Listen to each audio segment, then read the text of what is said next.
Comenzamos entonces la primera clase, bienvenidos. Vamos a comenzar hablando sobre la materia y nuestro entorno. Primero vamos a comenzar hablando sobre la materia del universo. Entonces, ¿qué es lo que vamos a aprender en esta clase? De qué está hecho prácticamente todo lo que podemos ver.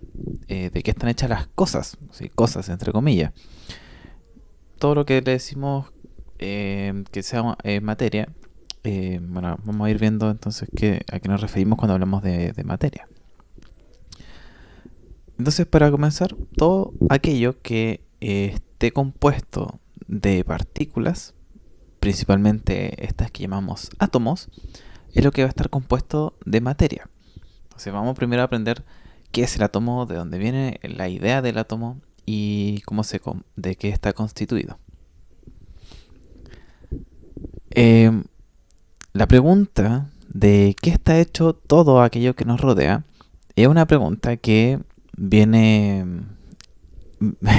viene en la mente de muchos filósofos y científicos y naturalistas desde hace miles de años. Aproximadamente unos 2500 años atrás, un caballero llamado Demócrito, un filósofo griego,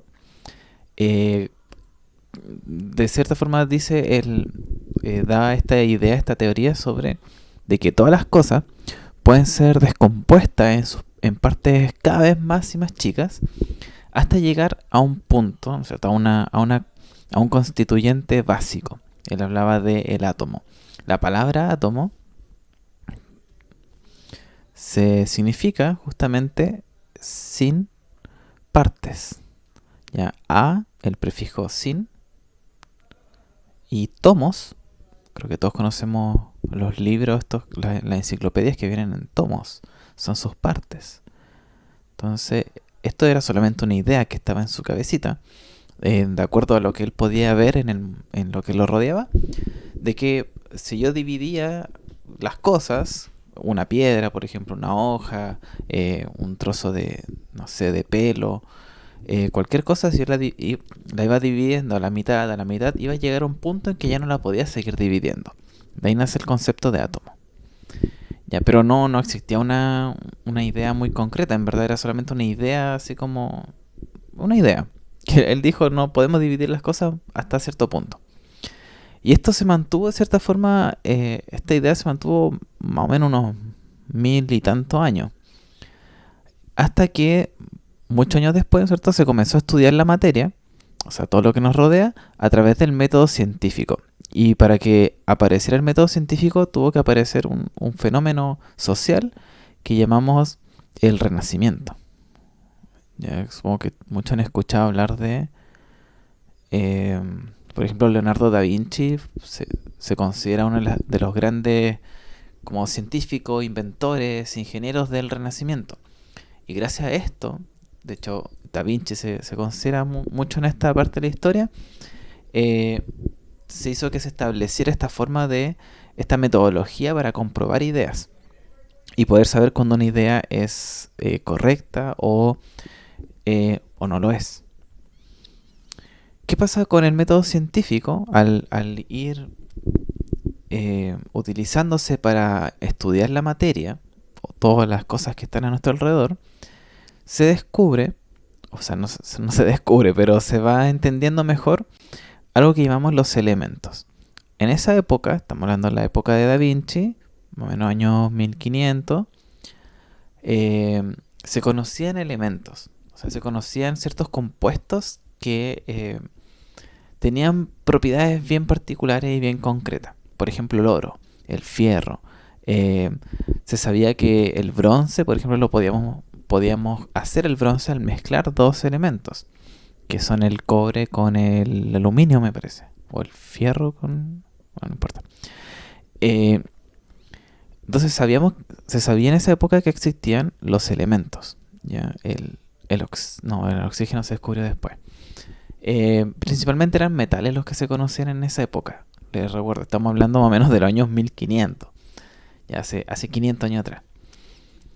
Y que estos elementos están compuestos por átomos que son idénticos. O sea, de cierta forma se tomó esta idea de Demócrito de hablar de los átomos y se decía que habían ciertos tipos de átomos que eran idénticos y que iban variando en una u otra cosa, y al mezclar estos átomos se van a formar moléculas, ¿ya? Ahora, esta idea de las moléculas y de los átomos idénticos lo, lo definió, o sea, como que utilizando el método científico, lo definió un caballerito que se llamaba Antoine Lavoisier.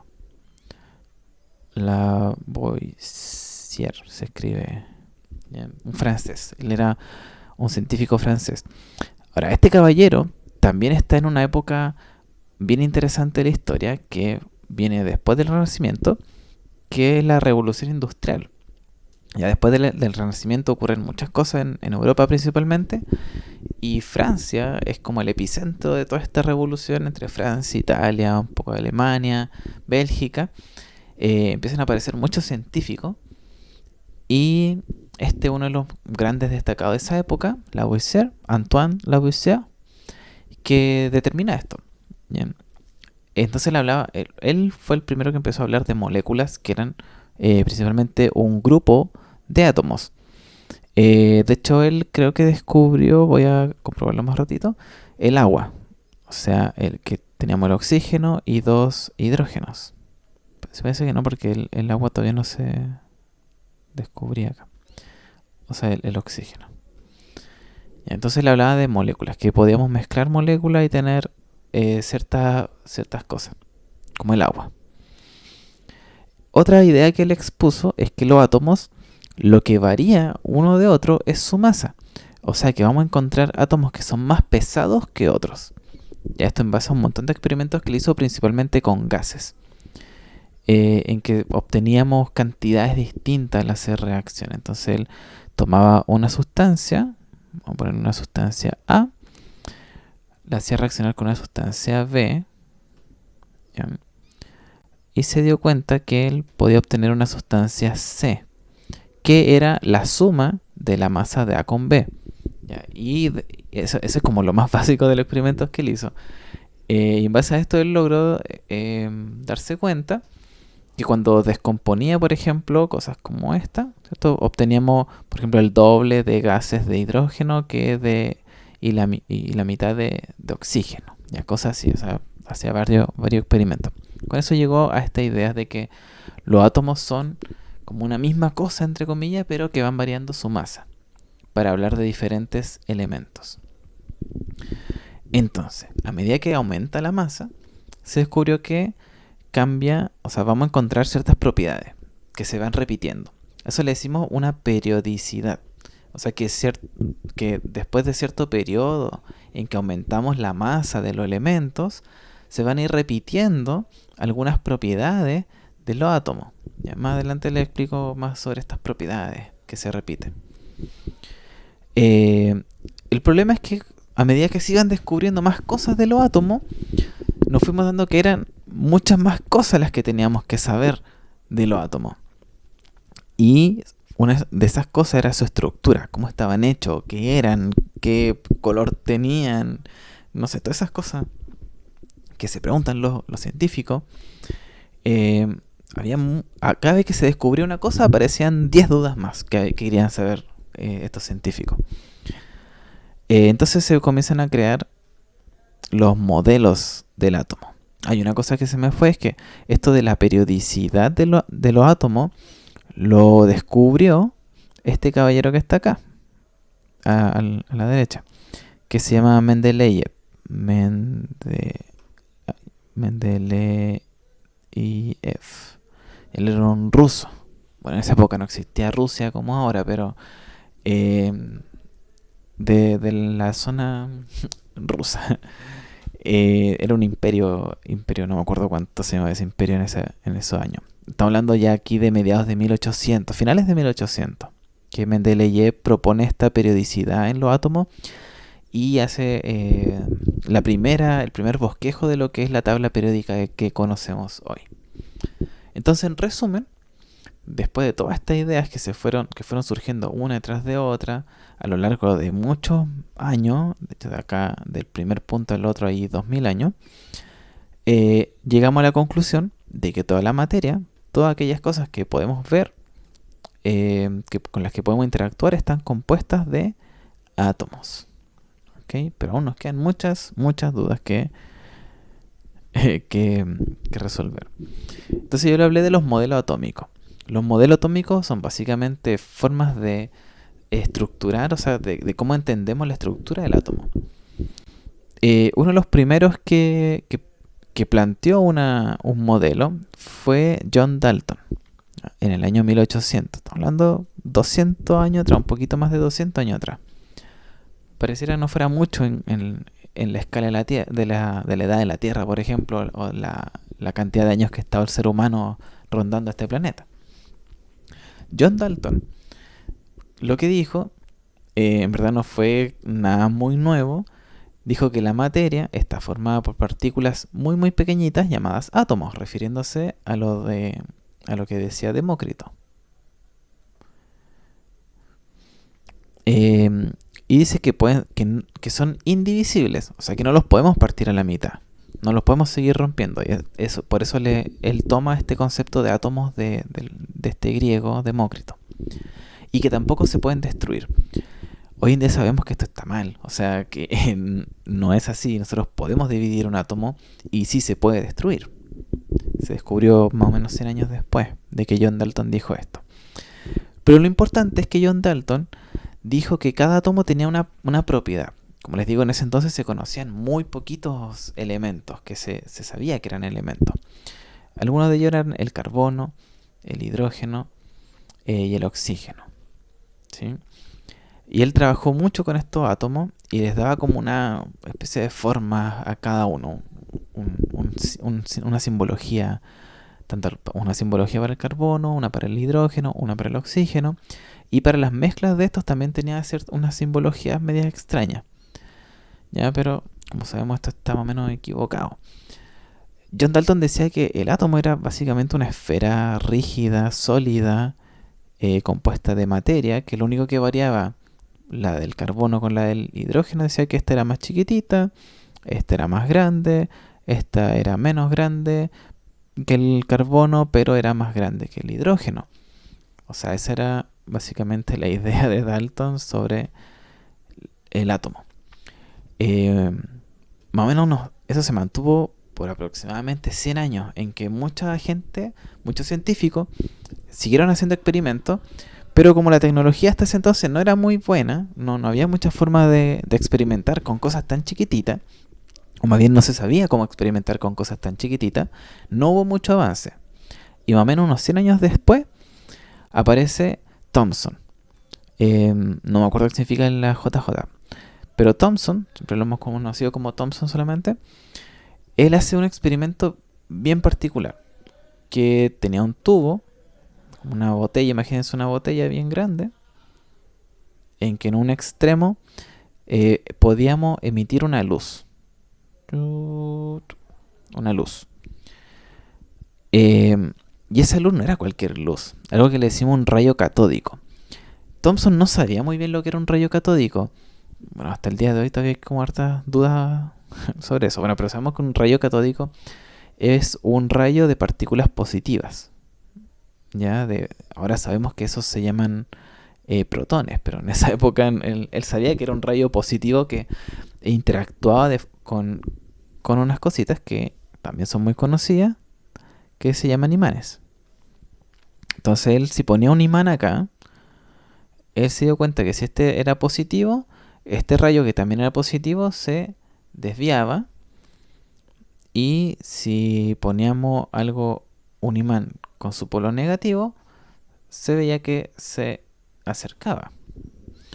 Y después fue cambiando también el tipo de rayo. Entonces él dijo que estos rayos, que básicamente eran de un gas que estaba aquí, que venían de un gas, decía, bueno, entonces esto tiene una parte que es positiva y una parte que debe ser negativa.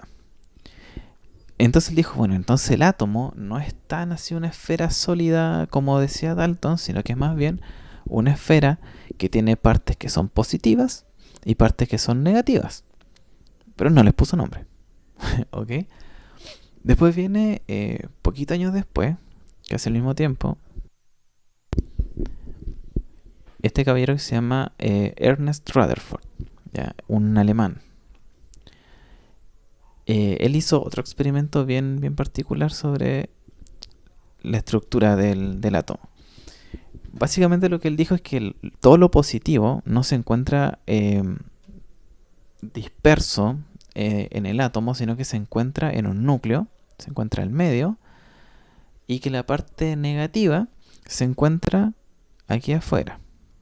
Eso es más o menos el aporte que hizo Rutherford. Ahora, ¿cómo lo hizo? Otro experimento bien particular en que él coloca una lámina de oro. Imagínense un papel, pero hecho de oro. Y él lanza también un rayo parecido a los que hizo acá con los rayos catódicos, y puso otro metal que podía detectar que se iluminaba cuando chocaba este rayo. Entonces él se dio cuenta que este rayo a veces pasaba de largo, a veces chocaba, a veces rebotaba incluso, y que salía hacia cualquier lado. Y este rayo sabíamos que era positivo. Entonces él dijo, bueno, entonces cuando va el rayo, a veces pasa de largo, a veces choca con el núcleo y rebota, o a veces lo desvía el campo negativo, ¿cierto? Y le cambia su dirección. Básicamente eso fue el experimento que hizo. Hay que ser bien imaginativo para llegar a esas conclusiones, pero esa fue la forma en que se hizo. Entonces quedamos con esta idea de un núcleo y una parte negativa que se encuentra dando vueltas por alrededor. Ahora, hubieron un par de modelos más entre medio, pero que no voy a entrar tanto en detalle porque no son tan importantes. Principalmente, ¿qué nos falta en esta historia? Lo que está entre medio es el descubrimiento del neutrón. Y el neutrón no modificó mucho el modelo. Pero bueno, pasaron los años, un par de años nada más. O sea, estamos hablando de 1913 y 2 años después, Niels Bohr, este era danés, si no me equivoco, él establece un nuevo modelo. Dice que los electrones se encuentran en órbitas. La diferencia con este modelo, que era una sola órbita, o sea, Bohr hace un experimento un poquito más complicado, así que no nos voy a explicar tanto, en que se da cuenta, de hecho él no hizo mucho experimento, ya les voy a explicar más, pero él dijo que los electrones tenían que estar en diferentes posiciones, o sea, no pueden estar todos juntos en el mismo lado, ¿ya? Básicamente él lo que hizo fue estudiar las propiedades del electrón y cómo reaccionaba frente a otras teorías que existían sobre la energía. Si los electrones estuvieran todos en un mismo lado, o al menos esta es la observación o la conclusión a la que llegó Bohr con su experimento, es que si todos estuvieran en una misma órbita, no se podrían mantener por siempre en esa órbita y en algún momento caerían y chocarían en el núcleo, y eso los destruiría. O tendrían tanta energía que en algún momento saldrían de la órbita y comenzarían a escaparse y se irían del átomo. Y sabemos que eso no ocurre, se mantienen en una sola posición. Entonces él llegó a la conclusión de que los electrones se encuentran en diferentes órbitas, ¿ya? Y esas órbitas tienen mayor cantidad de energía o menor cantidad de energía. Entonces cuando Niels Bohr habla de que tenemos electrones con mucha energía y poca energía, se refiere a que están más cerca o más lejos del núcleo. Mientras más cerca se encuentran, es porque tienen mayor cantidad de energía. Y a menor cantidad de energía se encuentran más lejitos, o sea, es más fácil sacarlos de ahí.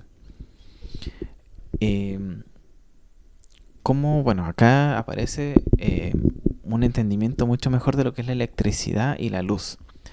Cuando un electrón recibe energía, se va a un orbital más bajo. O sea, capta energía, por eso sabemos que están más abajo y tienen más energía. En cambio, si libera esa energía, pasa a un orbital más alto. Y esa energía se libera en forma de luz. ¿Ok? Y aquí también absorbe luz o libera luz. Esto no lo hacen todos los átomos, solamente algunos, que tienen estos orbitales como con espacios disponibles para que los electrones salten de un orbital de mayor energía a un orbital de menor energía. Y por último tenemos el modelo de Schrödinger. Schrödinger muy famoso por sus ideas media extravagantes de la materia, pero básicamente lo que nos dice Schrödinger es que el átomo, o sea, las partes del átomo no son un punto específico del universo. El electrón no es una pelotita como se creía acá con el modelo de Niels Bohr, sino que el electrón es más bien un área, un lugar en el que podríamos encontrar con mayor probabilidad al electrón. Lo mismo pasa con los protones y los neutrones, pero eso se descubrió después. Él habló más que nada de los electrones. ¿Ok? Entonces, él hablaba de los orbitales. Este modelo es como el más cercano a lo que tenemos hoy en día, que es el modelo mecano-cuántico. Y este no se le atribuye a una sola persona porque comenzaron ya muchos científicos, porque la tecnología lo permitía, que se fueron sumando muchas más teorías, principalmente la teoría cuántica. Entonces, ¿qué decimos ahora? Vamos a incorporar teorías como la función de ondas, que es lo que les voy a mostrar acá, el spin de las partículas, el principio de incertidumbre, que lo hizo, o sea, lo planteó un caballero que trabajó con Schrödinger, que se llamaba Heisenberg, también bien conocido ese apellido. Y por último, sabemos que el protón y el neutrón no son una cosa, son una interacción de fuerzas. Y esta interacción finalmente es lo que le decimos la masa del átomo. O sea, aquí es donde aparece la materia, ¿ya? Dentro de la interacción, ¿no es cierto?, entre el protón y el neutrón. Eso es lo que nos da la masa. Entonces, ¿qué es la función de onda y todos estos dibujos medio extraños que están acá? Estos son los lugares en los que decía Schrödinger que podemos encontrar un electrón. Entonces acá el puntito al medio no se ve nada, pero el núcleo, ya que es bastante chiquitito aquí. Y estos colores nos dicen los lugares en los que es menos posible encontrar el electrón, hay menos posibilidades, a donde hay más posibilidades de encontrar el electrón. Entonces esto es para un hidrógeno, ¿ya?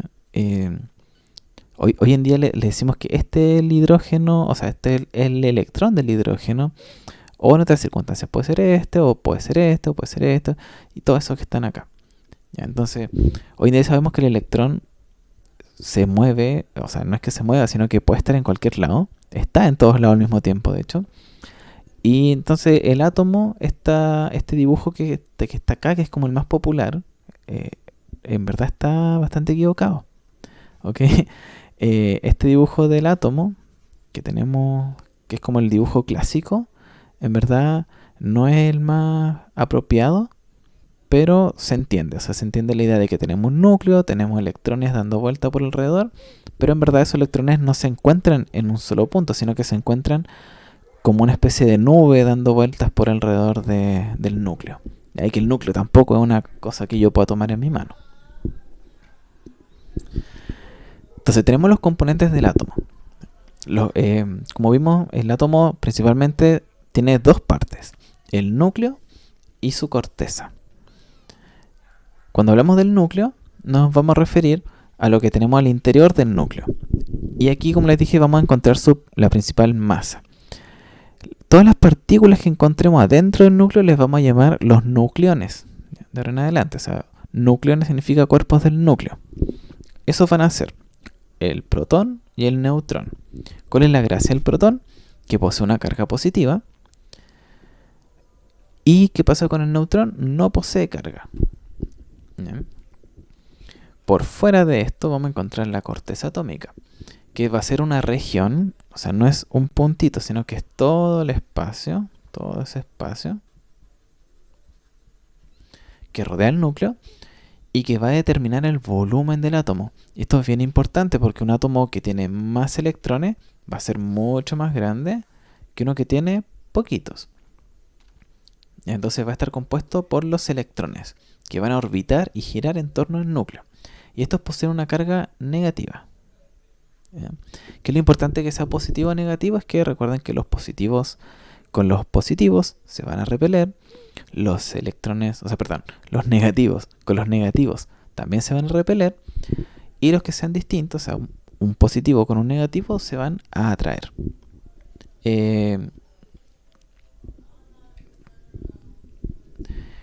Entonces, ¿cómo nosotros representamos a los elementos? Recuerden que les dije que los elementos, el elemento químico, vamos a hacer para atrás, son átomos, ¿no es cierto? Pero que varían su masa. Y ahí recordamos que la masa está determinada por los nucleones, lo que tenemos en el núcleo. Entonces, específicamente, para diferenciar un elemento de otro, vamos a encontrar que la cantidad de protones ya va a ser la que determina a ese elemento. Por ejemplo, un elemento cualquiera, el carbono. El carbono, yo sé que tiene 6 protones. Entonces el elemento número 6. El hidrógeno, yo sé que tiene un protón. Entonces es el elemento número 1. El oxígeno tiene 8 protones. Entonces es el elemento número 8. La cantidad de protones la vamos a simbolizar con la letra Z. Entonces cuando hablamos... ¿cuál es Z, por ejemplo, del mercurio? Z de mercurio es 80. ¿Ya? Entonces esa Z significa la cantidad de protones que tiene el elemento. Y eso básicamente me determina qué elemento es. Si le aumento un protón, vamos a cambiar el elemento. Si le quito un protón, cambiamos el elemento. Luego tenemos la masa del átomo, que va a estar dada por la suma total de los nucleones. O sea, ¿cuáles eran los nucleones? Protones más neutrones. Eso me va a dar la masa. Y eso lo vamos a simbolizar con la letra A. O sea, si yo les pregunto, ¿cuál es la masa de un átomo? Hay que buscar su A. Y si le digo, y bueno, ¿y de dónde sale esa masa? Es de la suma de los protones más los neutrones. O sea, un protón más un neutrón van a ser 2 masas. ya vamos a ver más de la masa. Y por último, cada elemento tiene un símbolo. Ya puede ser una letra o 2 letras. ¿Ya? Esa es como la forma en la que se está determinado los elementos químicos. Siempre la primera es mayúscula y la segunda es minúscula. En el caso de que fuera una sola letra, es una letra mayúscula. De acuerdo a este peso, o más bien a la masa que tiene, se van a ordenar en la famosa tabla periódica. En la tabla periódica, ¿por qué se llama periódica? Porque se repiten periodos, o sea, una cierta cantidad de aumento en la masa, luego se vuelve a repetir y se repite y se repite. Eso lo voy a explicar más adelante. ¿Qué es lo que va a pasar? Esos periodos se descubrió que vamos a encontrar propiedades similares. Por ejemplo, vamos a encontrar en toda una fila que son todos metales, o que son todos gases, o que van a tener una temperatura en la que se derriten muy parecida, o que todos van a reaccionar de la misma forma, por ejemplo, con el agua. Ya les voy a mostrar eso. Entonces, sí, vamos a encontrar en la parte superior izquierda al hidrógeno como el elemento más liviano de todos, compuesto por un protón y un electrón. Y no posee neutrones. Eso es muy importante del hidrógeno. Ya es el único elemento que no tiene neutrones. Si tuviera un neutrón, tiene otro nombre. Se llama un deuterio. Entonces, a medida que vamos descendiendo por la tabla periódica, vamos a ir encontrando cada vez elementos más grandes y más pesados. Ya, más grandes en tamaño. Recuerden que el volumen está dado por los electrones. Y si tenemos más masa, vamos a tener también más electrones. Si tenemos más electrones, el tamaño del elemento, del átomo, es mucho más grande. Entonces aquí les puse un cuadrito en que tenemos X, ¿cierto? X es el símbolo del elemento, A, que es la masa atómica, que también sale aquí, y Z, que va a ser el número atómico. Este número atómico, recuerden que también corresponde a la cantidad de protones que tiene este elemento. Acá arriba tenemos el hidrógeno, que es el más liviano, y acá al final tenemos al organesón, que es el más pesado que conocemos hasta ahora, ya que es el elemento número 118. Entonces, como les dije, a medida que vamos bajando en esa dirección, vamos a encontrar elementos de los más livianos,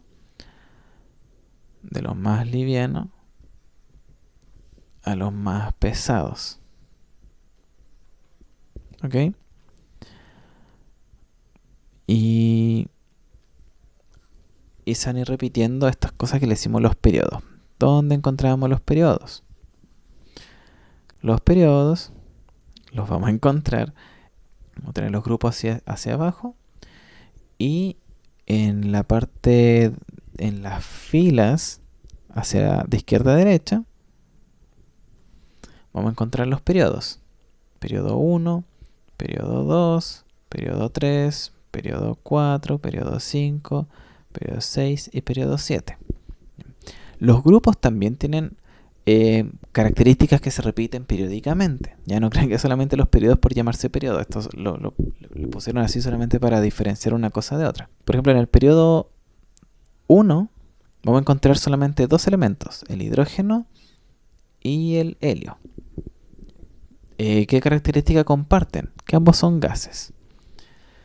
Si nos vamos al periodo 2, nos vamos a encontrar con, aquí una de las primeras cositas que no nos calzan mucho, el litio y el berilio, que son metales. Son metales como bien extraños, como livianitos, parecen sal, pero son metales. Y al otro lado nos encontramos con el boro, el carbono, el nitrógeno, el oxígeno, el flúor y el neón. Entre ellos no hay muchas similitudes. Son los primeros que más cambian. No vamos a ir uno por uno porque no es que se tengan que aprender todas esas diferencias, es solamente para ejemplificar esto. Si nos vamos a los grupos también vamos a encontrar algunas características y propiedades que se repiten. Entonces aquí al principio vamos a olvidarnos un poquito del hidrógeno, ya porque no calza con esto. Pero desde el litio hacia abajo vamos a encontrar elementos que son muy reactivos con el agua, por ejemplo. El litio, el sodio, el potasio, el rubidio, el cesio y el francio. Y así yo tomo potasio puro y lo tiro al agua, sale humo. Si pesco sodio puro, ¿no es cierto? Así como un bloque de sodio, lo tiro al agua, explota. Pero si ese sodio está mezclado con este otro que está aquí, que se llama cloro, no pasa nada. De hecho, se lo echamos a la comida todos los días. Ya, si me voy acá al medio, están los grupos de metales, los metales de transición, nos vamos a encontrar que de partida son todos metales. Aquí está el fierro, que es uno de los metales más conocidos, junto con el cobre. Esto, el zinc también es muy conocido. Y los elementos que tenemos debajo de esto comparten características bastante similares. Entonces, estas propiedades que van a ir repitiéndose pueden ser cosas como su estado, por ejemplo, que a temperatura ambiente se encuentran como sólidos o como líquidos o como gases, su temperatura de fusión, su temperatura de ebullición, etc. Ya son hartas las propiedades que se pueden ir repitiendo o ser muy parecidas. Entonces, por ejemplo, como les mostraba recién acá, en que el cobre, la plata y el oro están todos juntos, yo en la naturaleza los puedo encontrar de manera muy similar.